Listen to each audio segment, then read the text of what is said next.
Good morning. It's New Year's resolution time, and I'm seeing a lot of that flying around. I did a post on LinkedIn and in my Substack entitled "Don't Make a New Year's Resolution." Yeah, the fundamental thought here is they simply don't work. According to my alma mater, Columbia University, only about 25% of people will make it past their first 30 days on a New Year's resolution.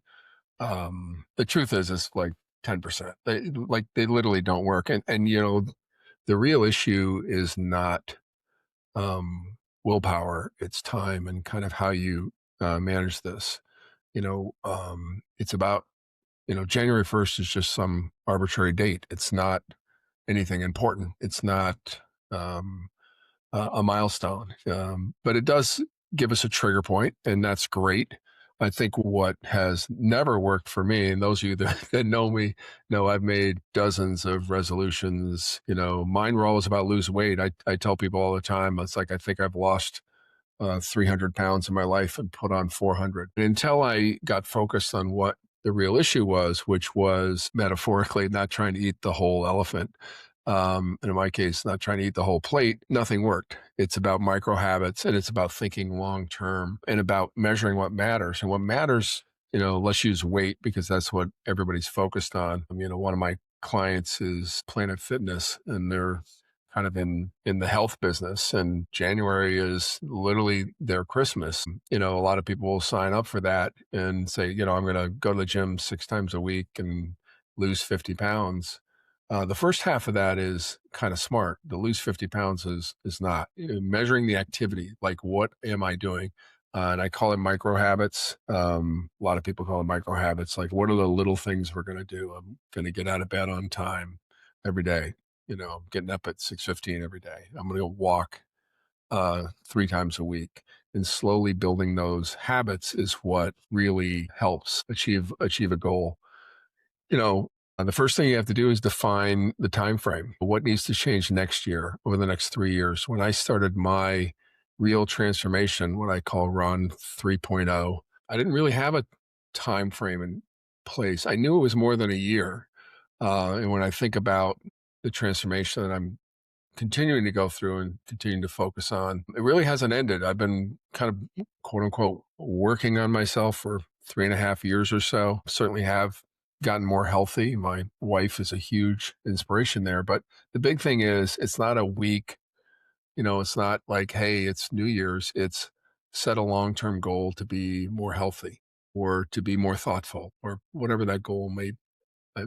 Build some systems, not habits. Um, Focus on the small behavioral changes. Like I said, one of my big ones is I walk with my dogs every day. Everybody can walk. The data on walking is overwhelming that it's one of the healthiest things you can do physically and mentally. So, and that's a great place to start. Create accountability. Tell people what you're doing is the best way to do that. But have advisors. One of the great accountability experiences that I've had over the last 5 years or so is I've been mentoring somebody going on 6 years now. She called me, or I met her 6 years ago, and she said, I want you to be on my personal board of directors. And my first reaction was, what the hell does that mean? And it's mentorship. Find a mentor. My wife has amazing gym buddies.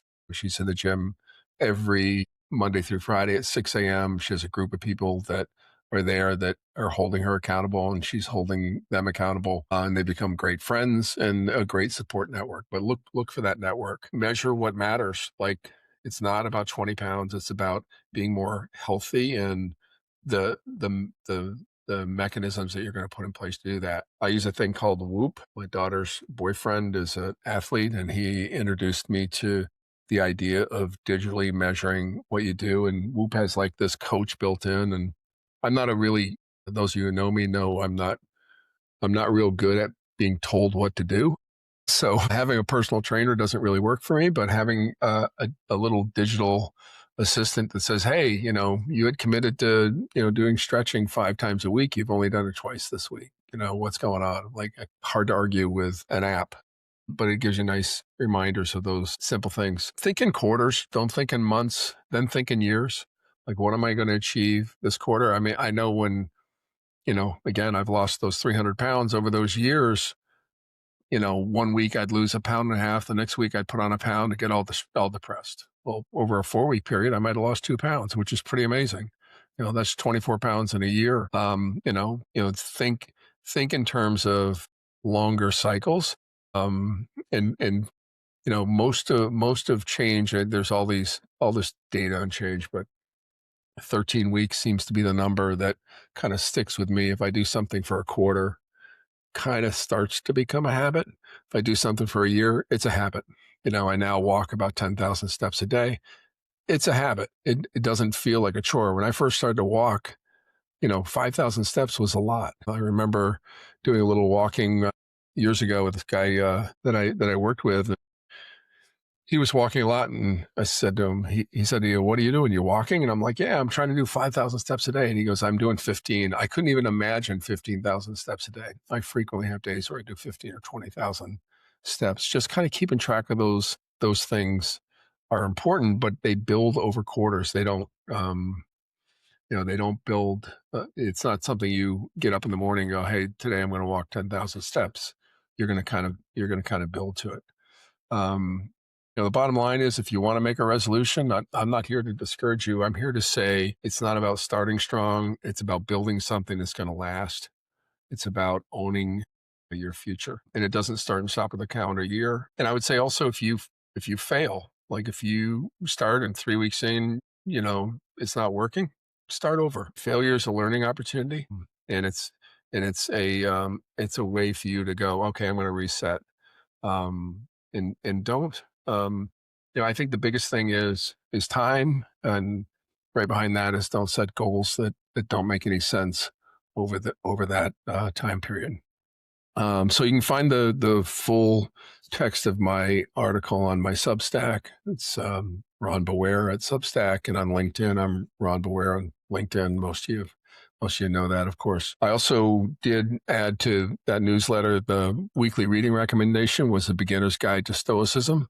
It's this book right here, which I've given as Christmas gifts to a whole bunch of people that I know and love. It's one of those things that kind of gives you a nice kind of mental framing. I kind of love it. Very actively read it. You can see dog ears and notes throughout it. So Beginner's Guide to Stoicism, great book to start the new year with. Great podcast. Podcast of the week was Rich Roll on Rock Bottom, Resolutions and Reframing Family Dynamics. So if you're not following Rich Roll, he's a little bit woo-woo, but really smart on kind of health, wellness, mental, physical, emotional health, and does some fantastic podcasts around health and wellness. So enjoy Rich Roll if you get a chance to. So Happy New Year. I hope you have a great 2026. I'm really excited about the year and excited about what we can become in the next 12 months.